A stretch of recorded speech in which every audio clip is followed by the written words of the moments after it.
what's up, folks? Welcome back to On Texas Football, and welcome back to the Winning Drive. I'm Lifetime Longhorn Rod Babers. Pleased to be joined by fellow Lifetime Longhorn, the young prodigy C.J. Vogel, and he is out amongst the people once again. We'll give you some details about where my man CJ is in just a moment. Also joining us and in place of Coach Bob Shipley, who's got some things going on, but he'll be back with us next week. But my man Jeff Howe, who is the newest member of the On Texas Football family, our esteemed colleague, fellow football theorist as well, and my good friend. We appreciate Jeff stepping in for us. We appreciate you guys for joining us, no matter where you're joining us from. Thank you for taking the time. Really appreciate you guys. So questions, comments, whatever you guys want to talk about, throw it out there. We'll try to address as many of them as you can. You know, we do our best. But if you want to really get your question answered, just throw out there with a super chat. On the super chats, jump to the front of the line, and you can interrupt the show at any time. Talk about whatever you want to talk about. You throw out a super chat out there and put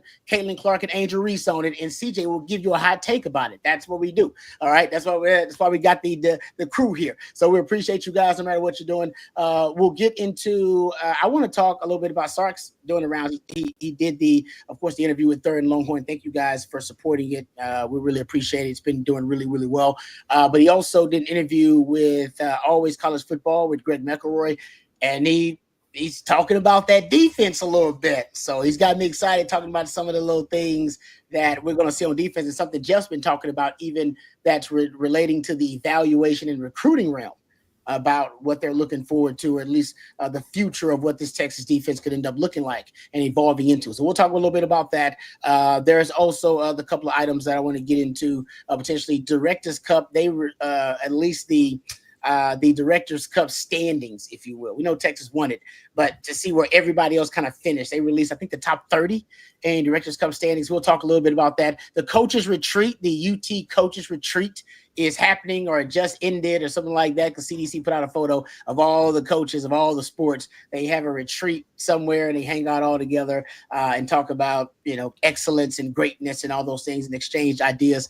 So we can talk a little bit about that too coming up on the show. But of course, recruiting is the number one topic of conversation. We know that's top of mind for Longhorn fans. And we went through that list of dates where you are going to have potential announcements from some Longhorn prospects. And today is a big day, CJ, because one of the top prospects on the board for the Longhorns will be making his announcement later today.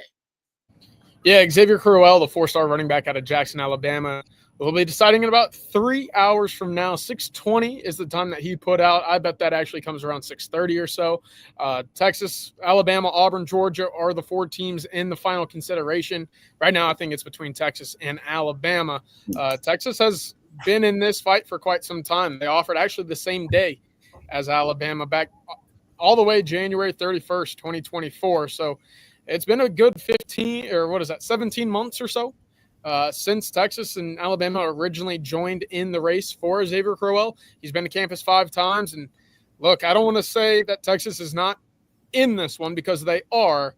I'm just going to say I don't know if that confidence level should be high in Austin in comparison to what we've heard coming out of Alabama so far. Again, going back to 2 or 3 days ago, I heard that confidence was very high in Tuscaloosa, and then about 30 minutes later, I heard that maybe they were getting a little bit nervous. I don't know if that's because the tide's completely swung towards Texas or not, but right now, I would not be surprised one way or the other if this is Texas or Alabama for Xavier Crowell. I would be surprised if it's for anybody else.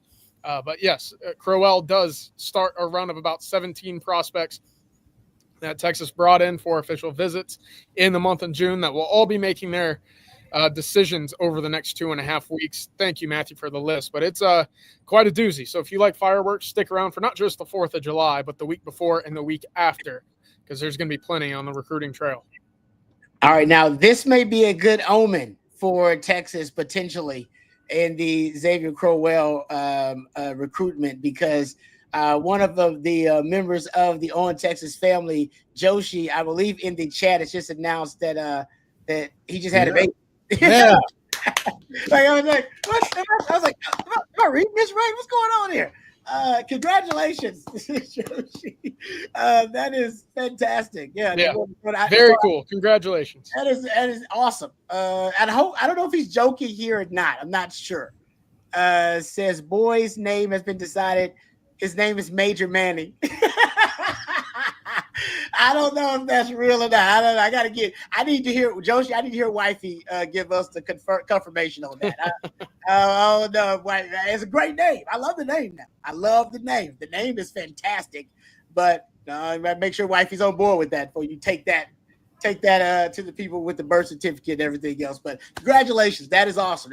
That's really cool. That's fantastic, and really happy for you. Thanks for sharing that with us as well. We appreciate that. So that could be is that a good omen? That, you know what I mean? It could be a good omen for Texas. Always a good omen when you bring a new member of the family into the world.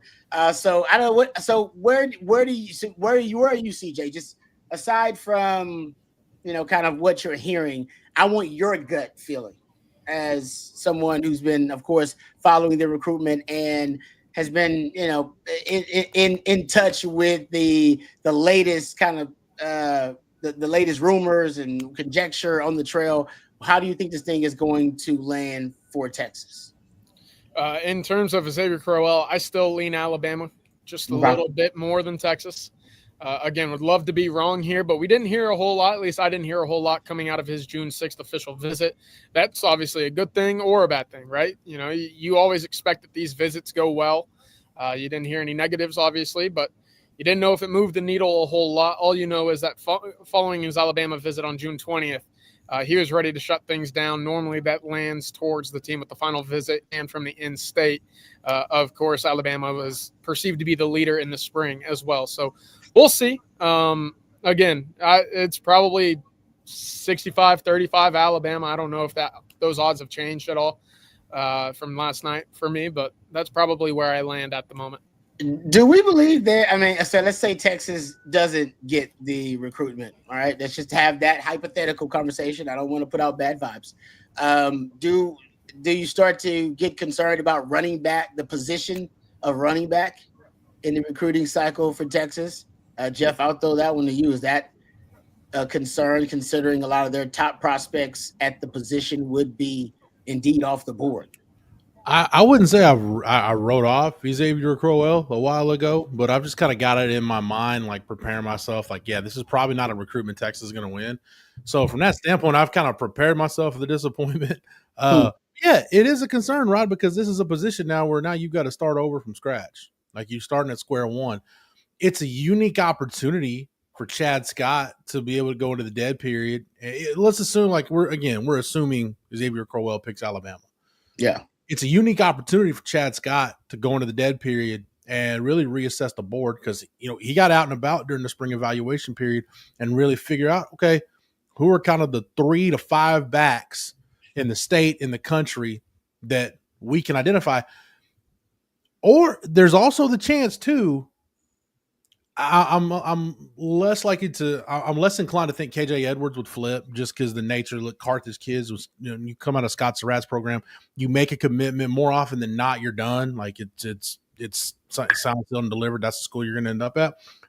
But does Texas feel like at the finish line here, they've still got a shot? And do you continue to pursue Xavier Crowell? So in theory, you're kind of looking for RB2, RB3 options the rest of the way, potentially thinking, hey, we're still going to gun for our RB1 until he either tells us to buzz off or, the ink is dry on when it comes time to put pen to paper. Yeah, what's always interesting with these level recruitments, and Texas has won and lost plenty of these in the past. You don't land Reuben Owens, you end up with CJ Baxter. You don't end up with Micah Hudson, you end up with Ryan Wingo. So, it sucks, obviously, at the time in which you lose a recruit, one that you've been after for 17 months, as I mentioned earlier. But, hey, the staff has been, known to rebound in ways that leave Texas fans pretty happy given the result come signing day. Just good stuff. All right, we'll get back to some questions, and I want to let you guys know where CJ actually is right now, since he's on the road. But let's thank our first sponsor of the evening. Let's thank our friends over at Flat Creek Estate Winery. Really appreciate them and their ongoing support of On Texas football and sponsoring the winning drive. Folks, we've been telling you for a long time about Flat Creek Estate Winery and the fantastic wines that they have developed developed, including the Super Texan, which has been an award-winning wine and blend here regionally and locally here in Texas. But recently, they actually took the Super Texan to the San Francisco Wine Festival, and it actually won the top red blend in the country with a 98 out of 100 score. So just blew everyone away. It is now considered not just the top red blend in the great state of Texas, but it is the best red blend in the country. So our friends, congratulations, first of all, to our friends over at Flat Creek State Wine. We knew they were doing some great things, but that is fantastic. That is sensational. But in addition to that, they also produce a lot of other great wines. The Pinot Grigio is really good. I love the rosé that they produce. It's really good. They also have a wine venue, a gorgeous venue with barbecues and wine tastings every single weekend. It's perfect for a day date with your significant other or a weekend getaway with your significant other. That's Flat Creek Estate Winery, flatcreekestate.com. We actually had a member of the On Texas football family get engaged out there at Flat Creek Estate Winery last year. So trust me, folks, no matter what the occasion, no matter how special it is, our friends over at Flat Creek can accommodate you. So we really appreciate their ongoing support and sponsorship of On Texas football and the Winning Drive. All right, let's get back to it here. All right, CJ, before we dive into some other topics, I guess I don't want to bury the lead. You are out and amongst the people. You are at it's a place you've been to a couple of times now. You're becoming a staple there. Tell the folks where you are on the road. Yeah, I actually just made it out to Thibodaux, Louisiana. I don't know if you can see behind me all too well, but we got the Manning Passing Academy just kicking off right behind me. Of course, this is a big-time camp with Eli, Peyton, Archie all running. Cooper out here as well, all running the camp for a lot of high school kids. There you see, thank you, Matthew, for pulling up. Peyton Manning leading some drills on the field behind me. Right now, the college kids, the college camp counselors who are 30 to 35 of the country's best college quarterbacks are actually running drills out behind me. It's a big opportunity for some of the young middle school, high school kids to be tutored, to go through some drills with two Hall of Famers.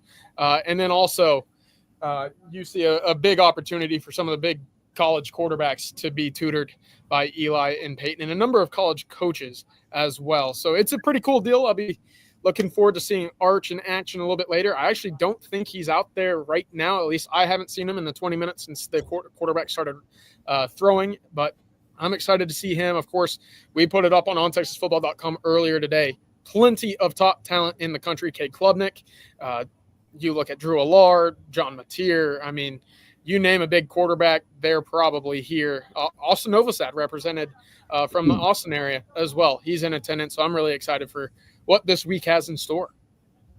Nice. And how many years have you been going again? This is year two. Year two. And look, it rained about 30 minutes ago. And let me tell you, that swampiness, that humidity, I'm feeling it right now. I'm dripping. Yeah, get used to it, man. That's the deep South. That's how it is. It feels like Houston too. That's kind of how Houston feels all the time. Trust me. But who are you kind of most looking forward to? Obviously, Arch is Arch, but anybody that you're particularly looking forward to seeing in person to get your eyes on? Yeah, I want to see Gunnar Stockton. That's one guy that I'm really eager to see him in person. Of course, we saw him in the second half of that SEC championship game. He actually played pretty well. But what does he look like on air? Does he have arm strength to go deep? Does he have the anticipation to hit deep out routes or rising crossers? I'm eager to see if he's a guy offensively for Georgia that can elevate with a good group of wide receivers this year. Obviously, that wasn't necessarily the case a year ago. So I'm excited to see that. Coach Top, I see you. Ty Simpson, he's another. Can he be the guy that Kalen DeBoer can rely on? And I'll throw another one out. Austin Simmons out of Ole Miss. I know that a lot of folks kind of have him in that 7 to 9 range in their SEC preseason quarterback rankings. I have him in that spot, but I've also led with the caveat that I think I could be the most wrong on him coming into the season than anybody in this conference, given that it's a friendly offense with Lane Kiffin. I think he's a very talented kid. He lit it up against Arkansas, but that's not a very difficult thing to do a year ago with their pass defense. So can he be a guy that brings Ole Miss back into this playoff conversation? Other than that, look, anybody that's on this Texas roster, I'm excited to see it. The one thing I'm a little bit surprised of, no Marcel Reed, nobody from Ohio State. So no eyes on two of Texas's biggest opponents this year. Why didn't he attend? That's a great question, Josh. I don't know. They said the top quarterbacks in the country are here, and maybe that criteria was. Oh, nice shot there. Josh also says that Mrs. Manning, Esquire, an Aggie, by the way. There you go. So that's probably why he wants to know about Marcel Reed. Came up with the name. She doesn't know the Longhorn history behind it. So, by the time he learns it, it'll be too late then. I like the name, though. The Major Manning thing. It's legit. I like it. All right. Let's get to a couple of other questions here. Hey, Rod, on baby names, when my wife was pregnant, I figured the due date was going to be sometime around a Texas basketball game. So before we learned we were having a girl, I said, hey, what we could do is just not pick a boy name and wait until the men's game right around delivery time. And whoever's the leading scorer that in the game, that's who we name our kid after. Who was the leading scorer? Do you remember? I don't remember, but I know that was the year Mo Bamba played at Texas. So my wife nixed that idea pretty quick. Nothing against Mo Bamba. Just like I'm not rolling the dice like that. I just met a dude who actually was a UT grad. I won't throw him under the bus and throw his name out there, but he named his kid Luca, and it was after Luca. His wife was like, "Don't tell people, but it's after Luca." He was that much of a Mavs fan. He was that much of a Luka fan. You got to go with Luka Modric, the Croatian soccer player. If that's the case.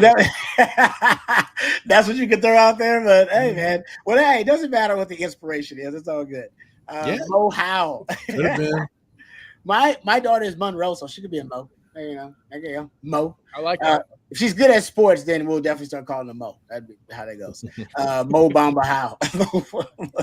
All right, getting back to it here. How about Bald Father Bet says, is Texas completely off of Derek Cooper's board? Yes. I think that decision's coming here in probably the next week or two for Derek Cooper. Again, he did not make the official visit to Austin this summer. Could that leave the door open for one in the season? Theoretically, yes. But this is the one where I think prior relationships exceeded that of the short run that Texas had pushed for in the spring. And ultimately, I think he's going to make that decision without the Longhorns getting him back on campus. I think one of the things because somebody asked in here a little bit ago, was this not a good year for running back prospects? I feel like CJ nationally and in state, I think 26 is better than 25 was. Yes. But I still don't think it measures up to, some of the other classes before, but I think it's a better cycle. I think what stings though, is you look right now, like I'm just looking at the 24/7 Sports composite. You can do the On3 industry or whatever, but I'm looking at the national running back rankings, and of the top 6 backs in the country, they're ranked in the top 90 nationally overall. 4 of those guys are from the state of Texas, and none of them are going to Texas. KJ Edwards and Jonathan Hatton from Steele are headed to A&M. Tredarian Ball from Texas High is headed to Oregon, and then Javian Osborne is headed to Notre Dame. So I think that's probably what stings the most in this running back class is you had a pretty good crop in the state, and all of those guys at top 4 to miss on all of them. It kind of is what it is. So that to me is the more concerning thing. Because look, when you're in a fight for Xavier Crowell, like you're up against it because you're talking about a running back prospect from the state of Alabama that Alabama really wants. So you're really fighting an uphill battle to begin with. I think what stings, and it's just one of those deals that just worked out really weird with the timing, with Tashard Choice taking the Lions job and Chad Scott coming in. The board shifted a little bit, but for 4 really good backs, for 4 national top 100 backs to be in the state in 1 year, and you don't end up with any of them, that hurts. Yeah, no, I'm with you. I mean, I can't figure it out, right? You've definitely, that room has produced, even though you've had different coaches in it too. Mm-hmm. Right? You've been able to develop NFL running backs at 3 straight years with a running back drafted. Sark has proven his system. I mean, he can maximize. I mean, why wouldn't you want to go play in his system as a running back? I'll give you a little stat because I was doing some deep diving. Where do you think Jaden Blue and Trey Wisner rank in running back targets nationally last season? Oh, this is a fun one. Because what they each had about 40 receptions, 42 and like 44, right? 44 and 42 receptions each. And they had, I'll give you the targets too. They had 58 and 57 targets. I mean, that's got to be top 5 in the country, right? Maybe top 3. I would guess the same. It's top 10. It's top 10 for both. Okay. It's 7 and 8. Jaden Blue was 7th in targets. Weisner was 8th in targets. So I mean, you guys were close. I mean, that's 2 of them. You're the only school with 2. You had Rice. Dean Connors had 78 targets. That's crazy. LaQuint Allen, Syracuse, 78 as well. And Desmond Reed from Pittsburgh, 70. Darius Taylor from Minnesota, 62. Navy had a running back, had 59. And Mario Anderson from Memphis had 59 as well. But then you get Texas. You got 2 of them up there. Yeah. I mean, nobody. I'm trying to look for the other school that's got multiple guys with that kind of targets. I mean, if you're no matter what kind of running back you are, you know, Sark has proven that he will shift the focus of the offense. We saw it with Bijan and Rojo. You saw it with Keelan Robinson a little bit sprinkled in there as a boutique back. Jaden Blue with routes, you know, down the field vertically, the wheel routes and the angle routes, that Texas route. He's proven that he can maximize you in the run game and in the passing game. And I don't know. So it is, to me, I guess it is concerning because what are they looking at other than the things that we've talked about, development, the culture and tradition in that room? You know, it seems like Texas checks a lot of boxes. What the hell? What box do they not check for you as a running back? Especially the system. I'm talking about the system. No system in the country right now is utilizing backs in the passing game like Texas. As you know, I mean, that to me, he says it even in his clinic, says that running back is the most undervalued, underutilized position in the passing game. And so he's bullish about the way he uses his running back. You would think that's a very modern, progressive approach, and the young running backs would appreciate that, especially he's all about, you know, balancing that load, right? The burden of, you know, the carries in the backfield. He wants guys to go to the league fresh. He talks about that too. Just trying to figure out what the negative, you know, aspect is of being a running back and committing to Texas, because it definitely seems like right now there's something going on. Yeah, I don't want to take away from those numbers because it is astounding, right? The production, you know, the involvement, the scheme checks every box, right? But right after this year, it's going to be really interesting to kind of compare what those running back target numbers look like. That's true. With Arch and Quinn, obviously that doesn't – I'm not trying to sound like the running back spot is not attractive anymore at Texas, but just on a side note, just my own study, you know, what do those check down or screen numbers look like with a guy that you believe to have more trust down the field with? But with that said, it's been really interesting and encouraging to see Texas target consistently guys with hands out of the backfield. You know, That's been a big part of the way that Tashard Choice recruited. You know, we're continuing to hear names with Chad Scott, with guys that have a number of receptions at the high school level as well. So that's going to continue to be a focal point of the offense, because we've heard Sarkisian at a number of camps, clinics, coaching conversation circuits that he goes through. You know, getting the ball to the running back in space is just as good as any run play you can find, given that they're probably the best after the catcher, after the ball in their hand runner on your team. Yeah. It's interesting to look at the running back position as a whole, and just how we always talk about how highly is it valued? Is it devalued?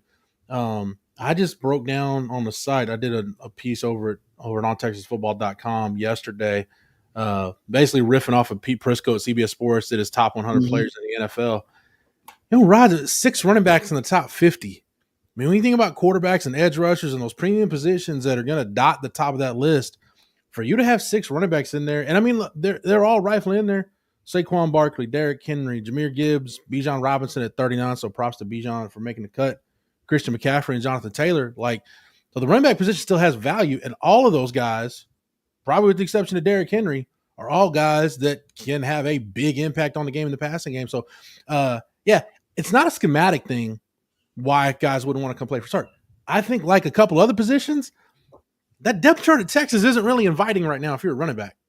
You know, especially if you're thinking, hey, does CJ Baxter maybe hang around for another year? give himself this year to get recovered from the knee injury and then come back another year. Trey Wisner, again, coming off 1,000-yard year. Jarrett Gibson was a highly recruited guy.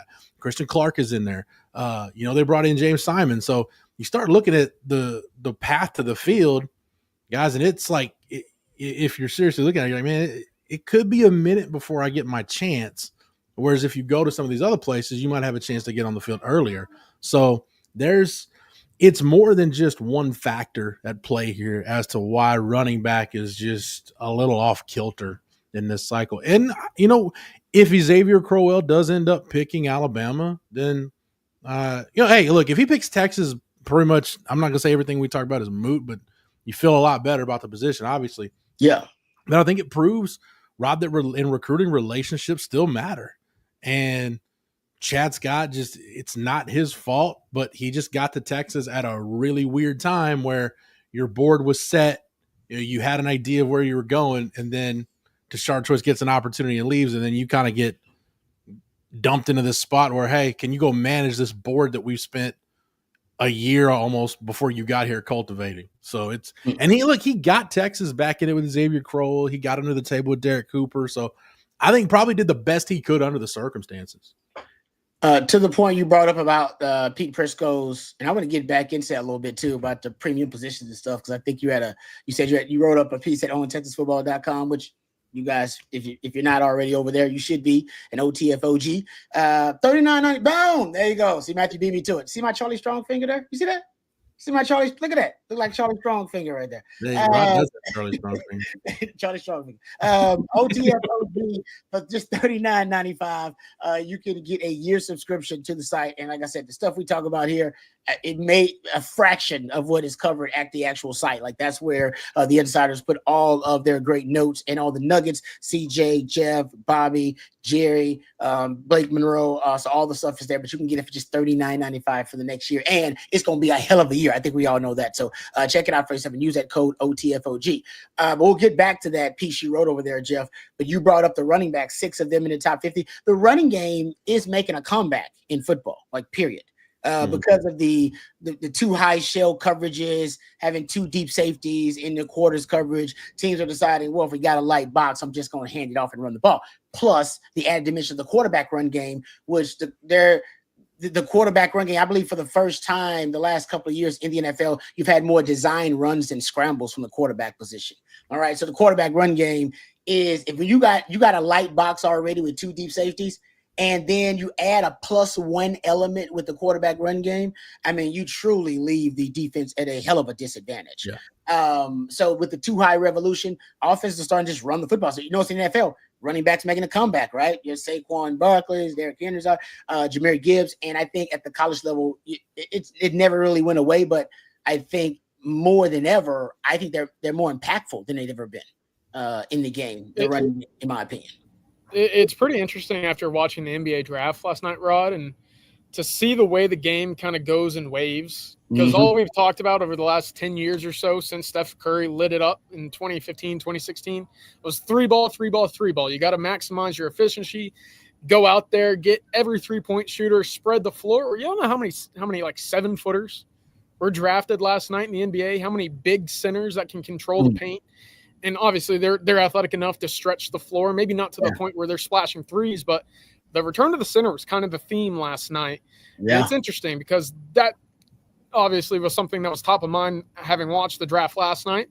And then what you just said about the return of the run game, making sure that you're balanced on all fronts after maybe going away from it and a truly buying into what the spread had to offer you on the offensive side of the ball. It's cool to see the corrections, almost like a stock market, Yeah. You see a quarterly return and instantly the stock corrects itself, right? I hope that made sense because I don't really speak stock. But, that was great.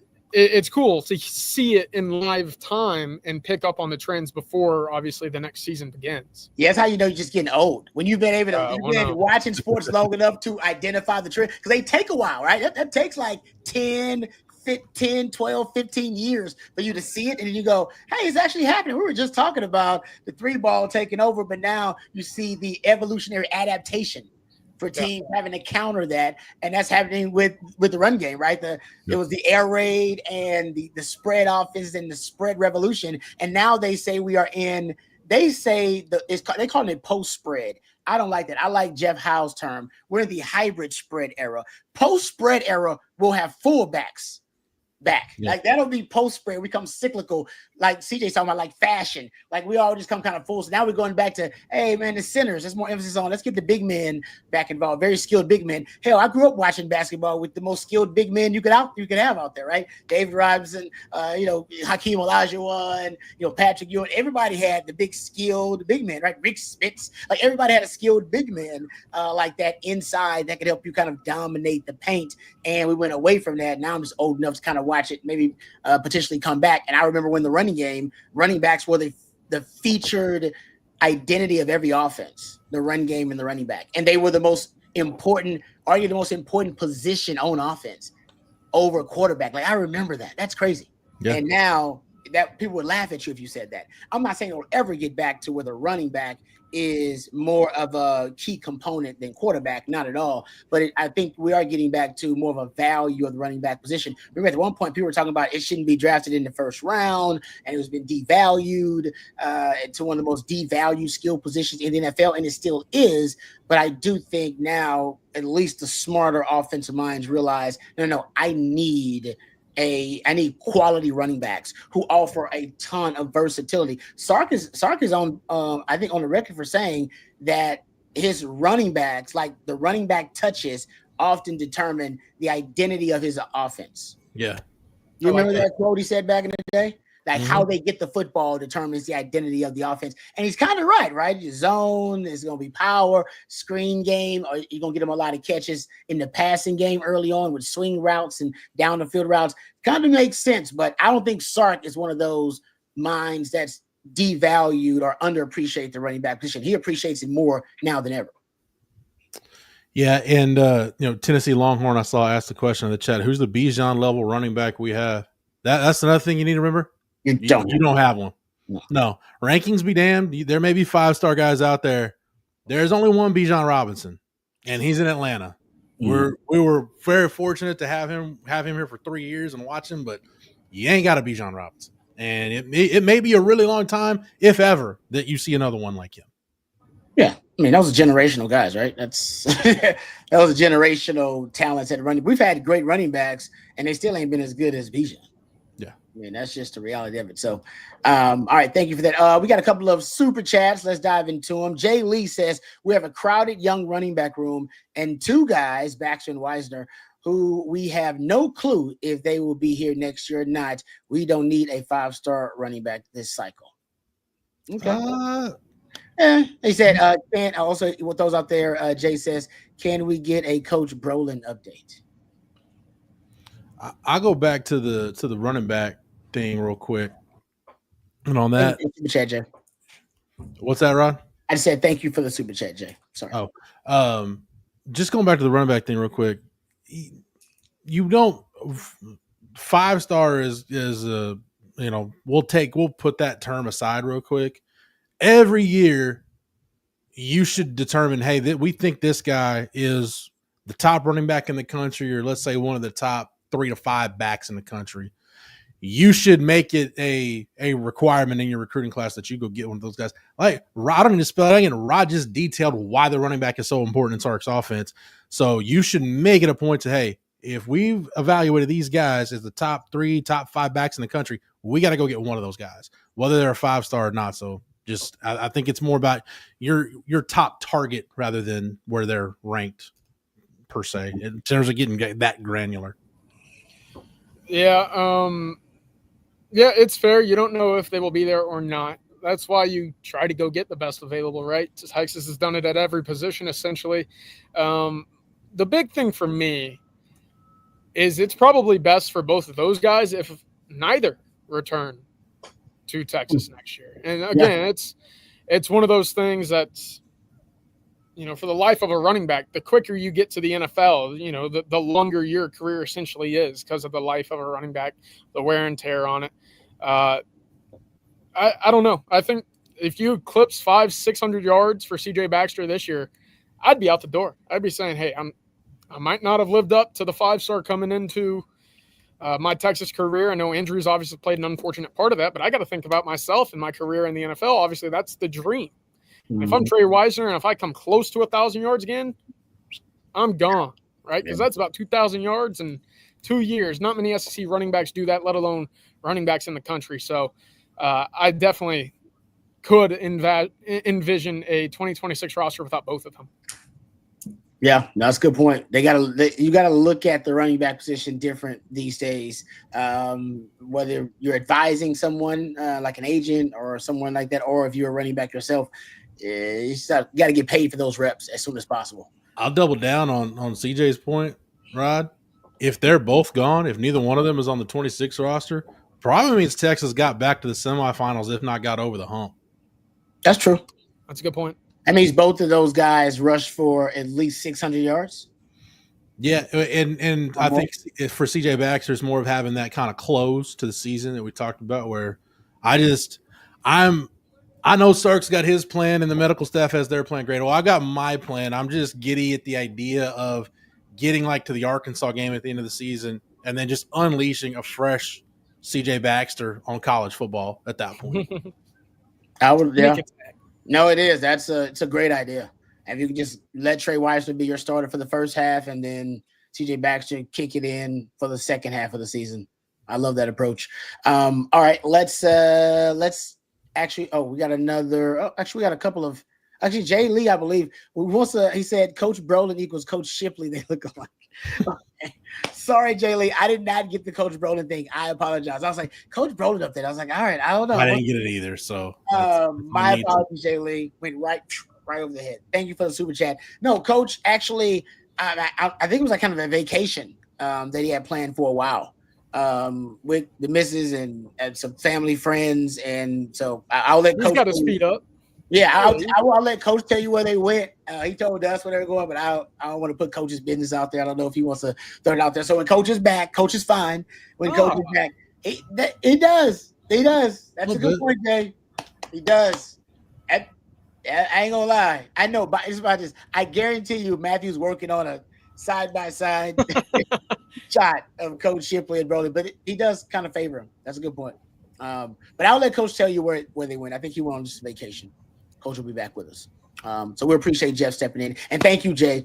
Coach Brolin.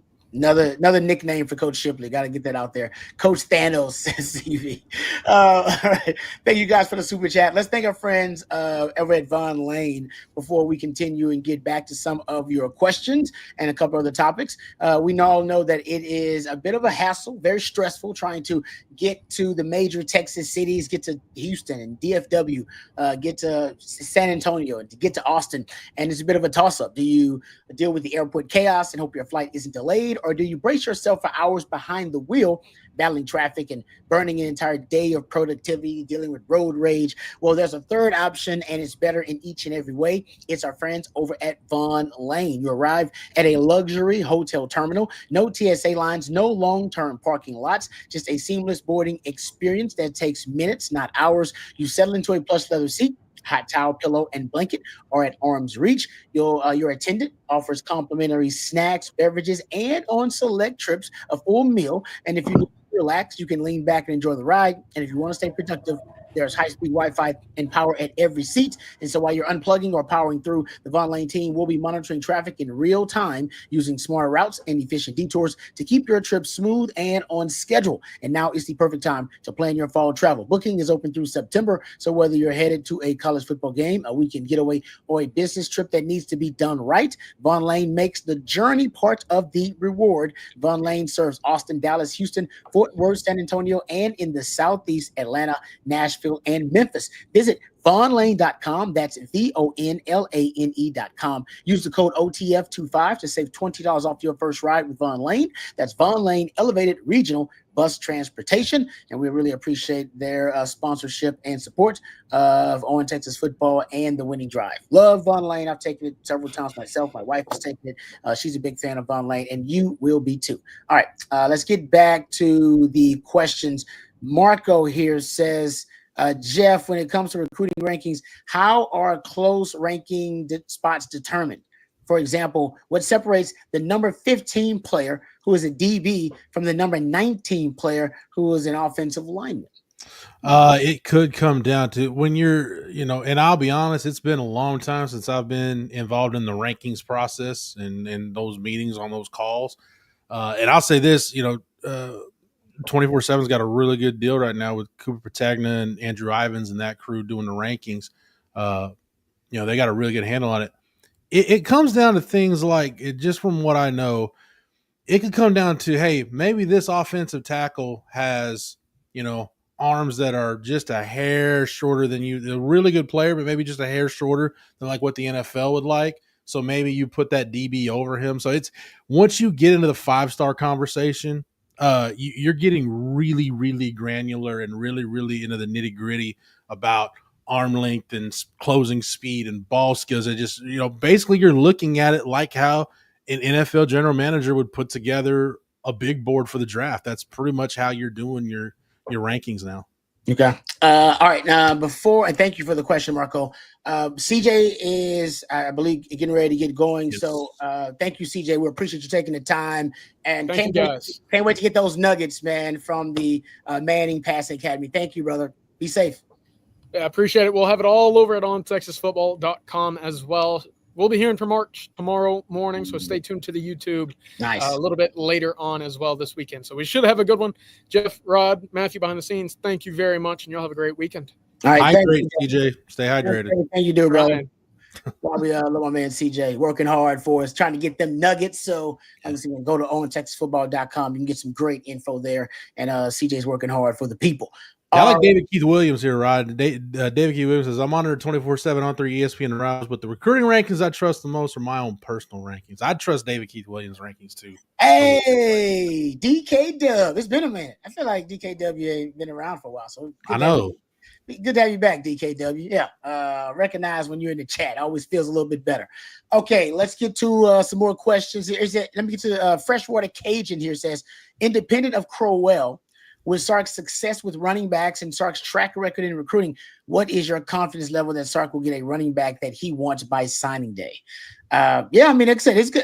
It's a good question. I mean, if I'm Crowell and looking at all the evidence and looking at the entire picture, we had Sark break it all down on Third and Longhorn.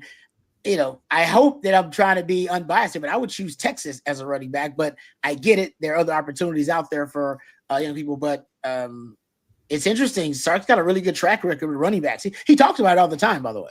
Then he always bring up his 1,000-yard streak. He has a 1,000-yard back.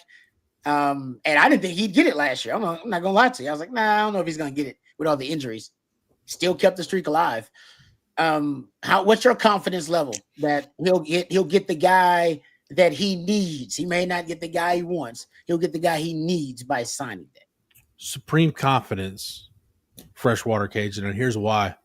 Sark has proven he's not going to take a guy that he doesn't feel great about, that he feels like can't play. Texas just isn't going to do that anymore. They're not in the business of taking guys just for the sake of drumming up momentum and, hey, we'll take this guy and maybe he doesn't play, or take him with the thought of maybe getting another player. No, they have done a really good job. And look, this staff's done so many great things. But they've done one thing that I've been so impressed with. They have treated every scholarship spot like it's gold. Mm-hmm. It's like, this is the golden ticket. Like this is special, and not in the Mac Brown roll out the red carpet, send you the FedEx envelope the day after signing day special. I mean, they're offering guys that they think can help to win them a national championship. They're not just taking guys just to fill roster spots.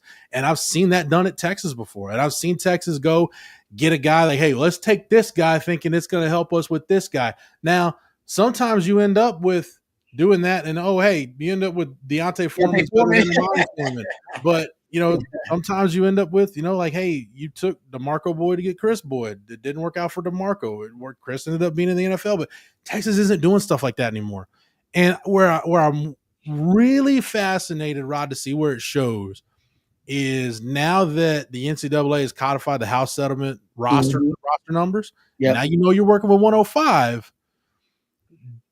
Basically, do you get a souped up version of a preferred walk-on now where you take a running back saying, maybe we wouldn't take him, but he's a developmental guy that just needs more time.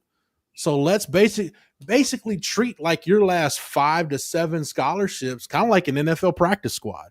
Yeah. Like, hey, this guy probably isn't ready to help us right now, but if we play 15, 16 game seasons, he's going to get plenty of reps on the scout team. So that way, by the time we get to the spring, we'll have a really good idea of whether he's available, whether he can help us or whether he needs more time. Or maybe by that time, guys just get recruited over. So I know that flies in the face a little bit of what I just said, but you don't have the walk-on program anymore. So in effect, you've got to treat, and I just threw the arbitrary number out there, whatever that number is, right? I think you've got to treat that almost like an NFL team would treat a practice squad.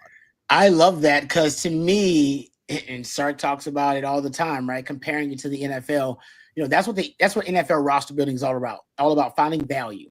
You got to find the value wherever you can, and that's why every roster spot is important. Because I'm trying to extract as much value from that acquisition as I can, right? And you always want guys to outperform their contracts.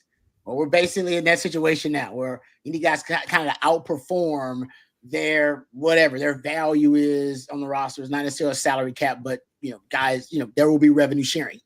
And when you are very meticulous in every roster spot and trying to maximize the value with that spot, that's when I think ultimately, in a day and age like, the NIL era and the revenue sharing era we're going to be in, transfer portal era, you can truly get the most value out of a roster.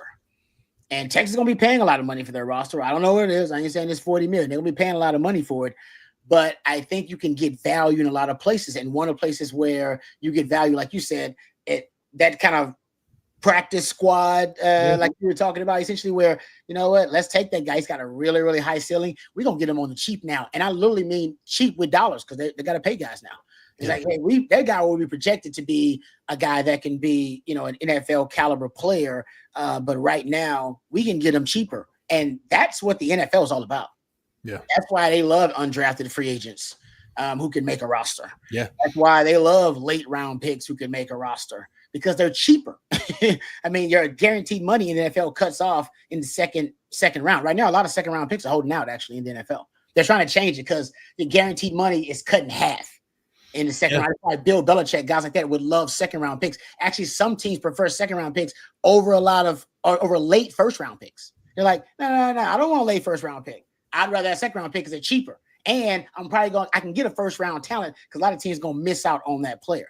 My point is Sark and Brandon Harris, they got to try to extract that value into the places. Another place they find it, and Sark's been talking about it, is on defense, finding guys who have added dimensions to their game, right? We talked about the multiplicity, position flex. That's just, in terms of roster construction, guys, just adding value.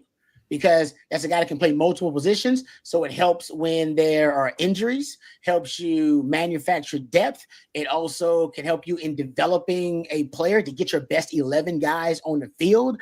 Like these are when you're talking about elite roster construction, it seems like it's a minor detail. And it seems like, it's just a very, minuscule transaction of some kind, but you can't treat it like that. That's how the Cowboys treat stuff. You can't treat it like that. You got to treat every roster spot, every transaction as if you are trying to negotiate and win a national title with that one move and that one transaction decision, like the Eagles. And when you treat everyone like that, then you look up and go, damn, look how much value we extracted. And everybody looks at the Eagles roster and go, how can they afford all those good players? How can they afford all those elite all-pro players?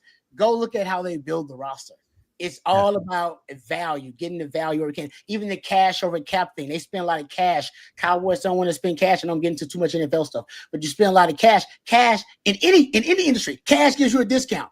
Real estate, you want to buy a car, you're gonna pay cash. They're like, we'll give you a discount. You're gonna pay cash. Hell yeah, we love cash. So same thing in NFL salary cap. You pay cash up front, gives you a discount, basically, and the way that you can manipulate the salary cap. And my point is like that same mindset, I believe, is what Sark is taking, that attention to detail of every transaction being that impactful. He's bringing that to Texas roster construction. That's not just bringing a guy, like you said, to bring in a guy. Mac did that a few times. I mean, Mac probably could afford to do it back then. Sark is not leaving anything to chance. Like now, Not leaving anything to chance. Well, in fact, that's why we like to recruit to the whistle. We'd rather go flip a guy than take a guy just for the sake of we need a guy at that position, and he's pretty good. It's like, no. The guy we want, let's go recruit to the whistle. Let's go flip him. Because especially now that you're in the league you're in, knowing the grind it is, especially in the trenches in the SEC week in and week out. Plus, if you're in the playoff, you're playing upwards of 16, 17 games. All of a sudden, like who your number 3 defensive end, who your number 3 edge guy is, that becomes infinitely more important than it used to be. Because you're probably going to need that guy to be a starting caliber player. Oh, yeah. As good as Colin Simmons is, you can't ask Colin Simmons to play every snap of every game and in game 17 be the same guy that he was in game 2, right? You just can't. The human body can only do so much. Yeah. You just can't do that. And what I like going back to the third Longhorn interview, Rod, it was actually your question that you asked Sark about, defensive players and looking for position flex and has it been done intentionally. You listen to the way Sark talks about talent acquisition, it sounds like what an NFL coach says or what we've talked about throughout the years about guys that try to make it in the NFL as undrafted free agents. Like we've looked at whether it's Brennan Schooler, Locke was one of those guys, Adrian Phillips, even Jalen Ford was one of those guys. All right, how many different positions can he play? Can he play nickel? Can he play safety? Can he play Malcolm Roach? Can he play corner? Yeah, Roach. Maximize your position value. Can he play on special teams? Which special teams can he play on? And you're just looking for guys to maximize value. That's what Sark is doing right now. But to do that, you've got to treat every roster spot. That's what Nick Saban does. That's what Kirby Smart does. That's what Ryan Day does. And you got to treat every spot on your roster like, is this a move that gets us closer to winning a national championship? Yep. And if it doesn't, Sark's not going to do it. And I hear people, see people in the chat talking about the quarterback position. It's a prime example. It's a great point, chat. It really is. Yeah. Because the Matthew Caldwell thing. Yeah. So I was like, I'm not leaving anything to chance. Trey Owens is, you guys know how I feel about Trey Owens, right? You won't find a bigger Trey Owens fan than me. I was telling you guys he was going to wow you in the spring game, and he did. I also think he's too good to sit behind Texas for 3-4 years. I think he can go somewhere else and play, and I've said I think he will go somewhere else and play at one point. But Sark didn't leave anything to chance. He doesn't have any experience. Trey Owens doesn't, and he just KJ Lacey, and Sark figures I need somebody with experience at least to come in here and battle him, to compete with him. And then if he wins the job, great. But I'm gonna have somebody come in here and compete with him who has played some football at a high level and gotten real game reps. And who knows, Sark may still decide to go with that guy, depending on the situation. But getting to your point, he's not leaving anything to chance. And nobody would have criticized him for just saying Trey Owens is the backup. That's it, done. Everybody would be like, yeah, he looks pretty good. I like him. But Sark has looked at the same thing we looked at, that he hasn't had a quarterback start and finish every game since he's been here. He's had to have the backup start a game or two every year. And if that is the case this year, could that keep you from winning an SEC title? Could that keep you from an SEC championship appearance? Could that could that keep you from making a college football playoff? That kind of stuff. And you can't leave anything to chance. There's no point in that. So. Yeah. Love that idea. All right, let's get back to the question. How do we get down that rabbit hole, Rod? I have no idea. We start talking about 5-star running backs. And that's all. If look at the question. The question has it has nothing to do with what we ended up talking about. But that's what happens when Jeff and I get all together. This is like Longhorn Blitz on steroids at this point. So we're doing it live. So we are doing it live. That's the problem, I guess, because we could go on forever. All right, let's try to get this thing back on the rails. Nathan Lee, thank you for the super chat. Nathan says, who is expected to be QB2 this year? I think Trey Owens still going to win the job, but even if he wins the job, he's still going to have a void in his resume. He ain't played, right? He hadn't played like significant game reps, and I wonder if Sark will just hold that against him. Just, hey man, I just need somebody who's done it and had real live game action, and you haven't had it. I love me some Trey Owens. I still think Trey Owens is a better player than Matthew Caldwell. Yes. Here's my thing, though. Who's expected to be QB2? In what scenario do you need QB2? That's true. Because let's say, I don't even want to say, let's say you need a quarterback to, let's say Arch has the bubble guts, right, and something's going on in the third quarter, and he just needs to go. You basically you need a guy to come in and like, okay, can you get us through a drive? Can you get us through a quarter? Maybe you have to get us through the end of the half. I tend to think that guy would be Matthew Caldwell because in the heat of the moment, you probably want a guy that's got some level of experience, all right? And depending on the opponent, depending where your run game should be at the point where worst case scenario, the guy can go in there and hand it off, or you've got enough RPO still in your offense to where it can just be kind of boom, just get the ball out quick, get it to the perimeter. Yep. So I think you'd probably want a guy with some experience. But if it's a fresh week where, look, maybe, hey, it's DNP coach's decision. Like, hey, we don't want to risk getting Arch hurt against Sam Houston, right? So we're just going to go with somebody. I think at that point where you got some time to prepare somebody, that's probably Trey Owens. Or whoever wins the Trey Owens, KJ Lacey battle. I'm assuming it's Trey Owens at this point. But it's a good point. I know, Nathan, I don't know if that answers the question directly, but I think it depends on the scenario. Unless Sark just decides through competition, he and AJ Milwee decide that no, regardless of experience, Trey Owens is their best option, which could very well be the case. Yeah, I think you're right about the situation. And then how the offense looks if there is a situation where you have to put in a different quarterback, how the offense looks. Like you say, is your running game clicking? And maybe that plays a role too. So I think Trey Owens, I'm just looking at talent, and I've watched a little bit of Matthew Caldwell. Trey Owens has a better skill set at quarterback than a Matthew Caldwell, but experience, there's no way to quantify, what it means to actually have game experience. Like it does matter. I know that more than anybody. But I'm a Trey Owens guy. I'm a Trey Owens fan, so I'm gonna go Trey Owens. Been bragging about him since before the spring game. I'm gonna keep on bragging about him. I think he's a good young player, and I still don't think, my prediction is he won't be here, to exhaust his eligibility. I think at one point he's gonna leave like a Malik Murphy, similar to that at one point, and go somewhere else and start for another school because he's just that good. I think we need to get with the co-op, Rod, and get you a number 15 Trey Owens jersey. I'm a fan. I've been a fan for a minute. Even after I talked to him, I became a bigger fan. We interviewed him here on Texas Football, and he's basically kind of borderline arrogant, which I think you absolutely need to be with the situation he is in. Yes. He's behind a Manning. Right? He's sitting at Texas. You cannot lose your swagger. You can't lose your confidence. He will not. No. And you don't beat Katie in Texas in the playoffs unless you got some of that it quality. And I think he's got some of that. The last high school quarterback that eliminated Katie that early in the playoffs was Vincent Paul Young Jr. And he had some swag. So yeah. And to your point, Rod, like and Sark has talked about this, and so has AJ Milwee. They knew probably the two classes post Arch, they weren't going to get the top quarterback on their board, like whether it was Dylan Raiola or Julian Simon, whoever it was. Because I know, look, Dylan, if Arch Manning wasn't in Texas, Dylan Raiola would probably be the quarterback in Texas right now. But the minute Arch committed, it's like, all right, where are we going? Because it ain't going to be Texas. Exactly. Everybody saw the writing on the wall at that point. They knew they obviously had to take a quarterback. They knew the guy they took had to have that irrational confidence in himself to not be afraid to come in and know what he was getting into. Like, yeah, he might have to sit a minute, but he's okay with that because he's betting on himself. He believes in himself. He trusts the development he's going to get at Texas. And worst case scenario, he gets a couple years of development, transfers out. Trey Owens' stock is still going to be high because everybody knows the deal. Okay, he couldn't beat out Quinn Ewers and Arch Manning. Big deal. Like, okay, how many guys could beat them out?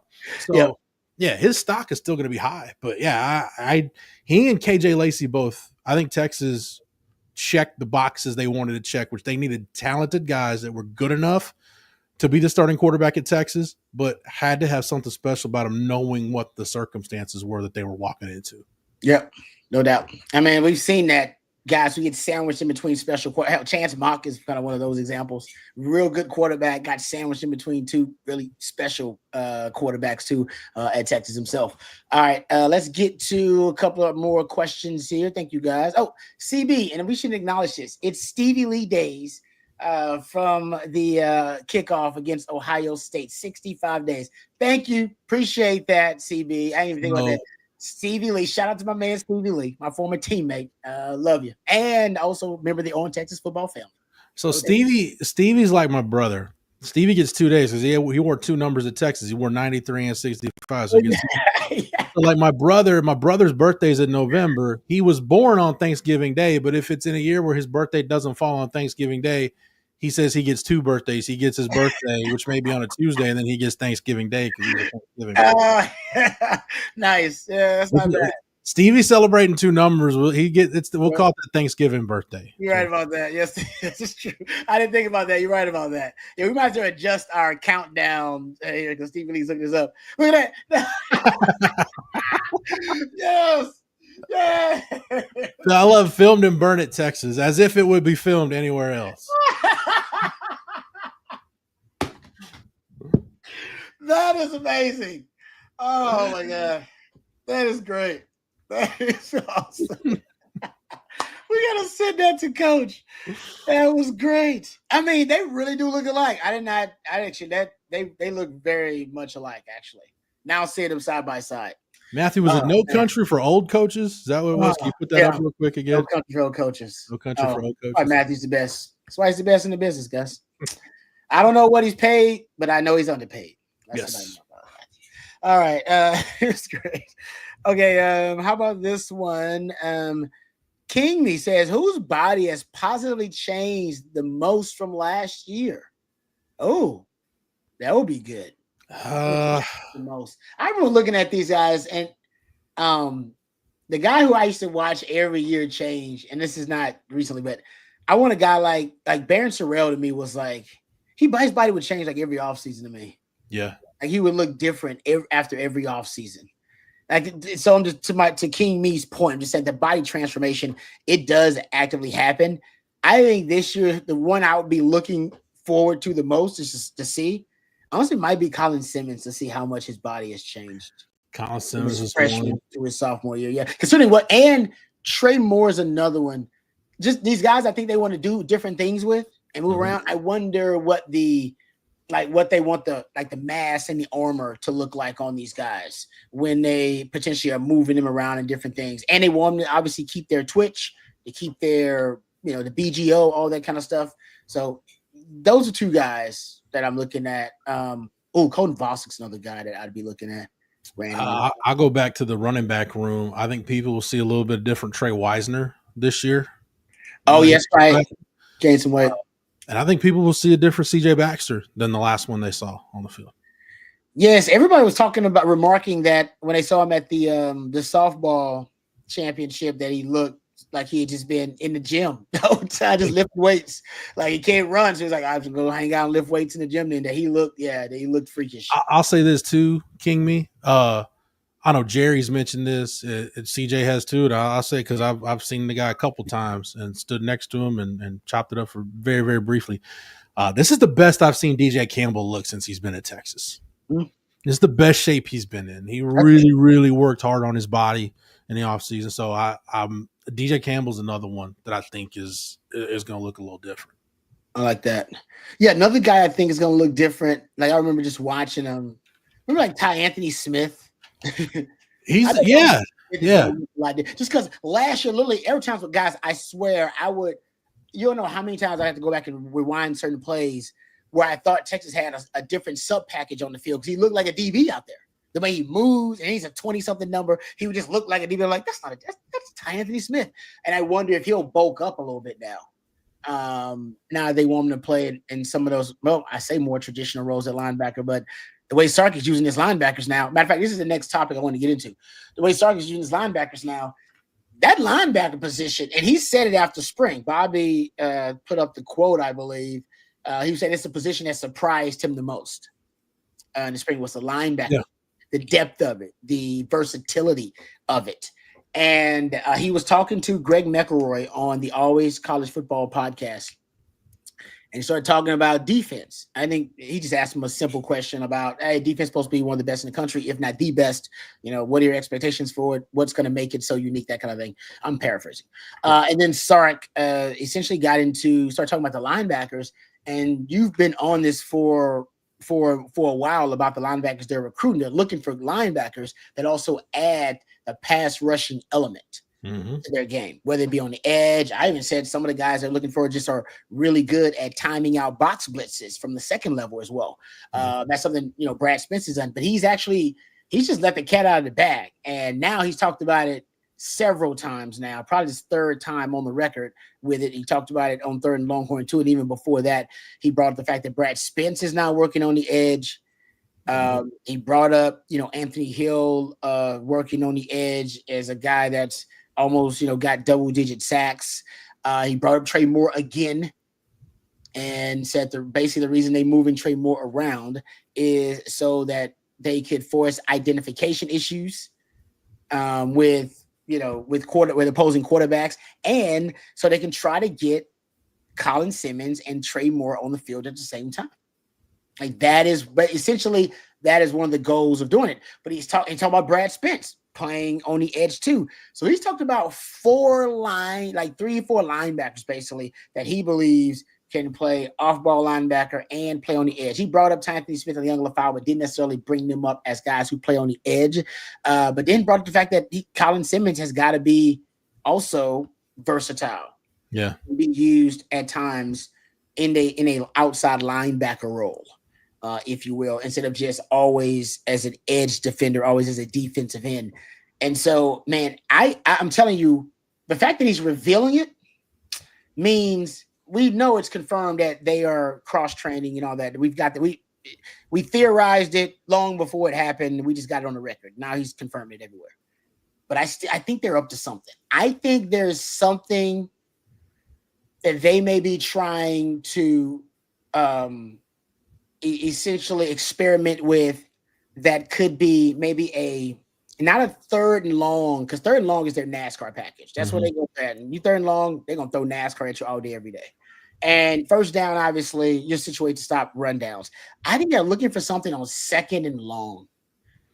In one of those downs, because that's the down where, especially when you're facing mobile quarterbacks, where offenses can throw a lot of different things at you. Yeah, they can run it, but to me, that's becoming one of the more challenging downs for Texas. On the second and long, when teams decide they want to throw it against Texas or they want to run it. And I think they're working, I've been saying this for a while, I think they're working on a second and long down, like basically, because over half of Texas sacks last year were on first down. Yeah. And I think they looked at that and went, man, should we just go NASCAR on second down? Going NASCAR on second down seems a bit extreme. And that seems like, and they could do it if teams are just going to throw it on second down, on second and long. But what do you do on second and long when you still want to have some type of run defense integrity? And I think they're working on something for it. That's kind of what my working theory is right now. And I believe it is about the versatility of Trey Moore and Colin Simmons and Anthony Hill and Brad Spence with a freaky potential defense involving those guys, maybe even throwing a big nickel in it with it. I think they're about to get freaky on second and long. Third and long is what they got freaky last year. I think it's second and long they might get a little freakier this year, just because like I said, you can't go full on NASCAR on second and long. That's irresponsible. But you can get more exotic because there's a high likelihood teams are going to throw it, or they may go short, quick game to try to get themselves third and manageable, or they may try to run it still and go, no, we'll get third and manageable through running the football.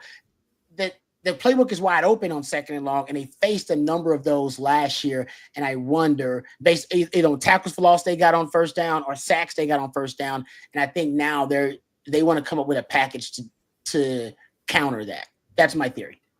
I'll get a little more big picture. Usually I get granular after you say something, Rob, but I'll get more big picture.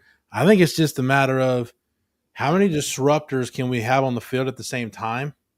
And now the ability to, the more guys you have that you can put them in a position to be disruptive and maximize that skill set, the more you can rotate those guys in. So that way, when you get into the second half of some of these games and they're tired of, that offensive line is tired of having to, make calls and deal with guys shooting gaps.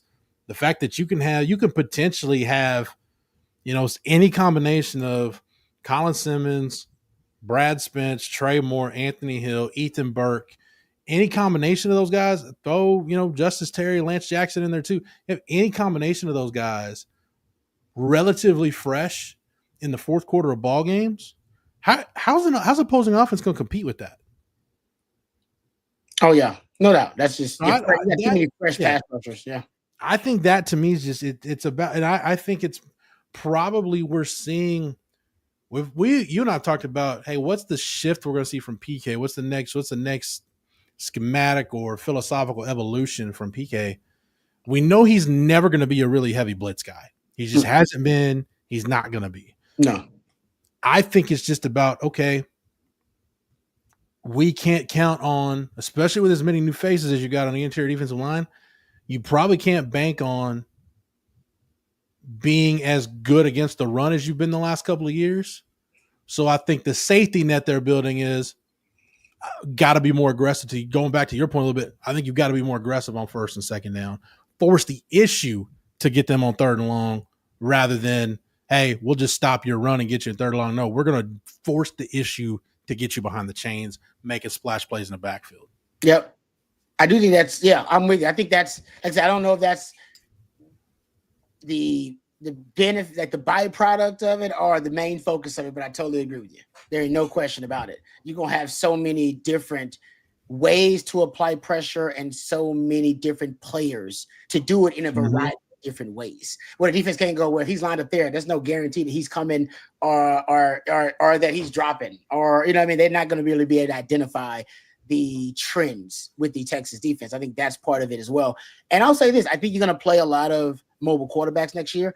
I think they're trying to get multiple spies out there as well, guys who could be spies, right? Because last year there were times where it was Anthony Hill was a spy.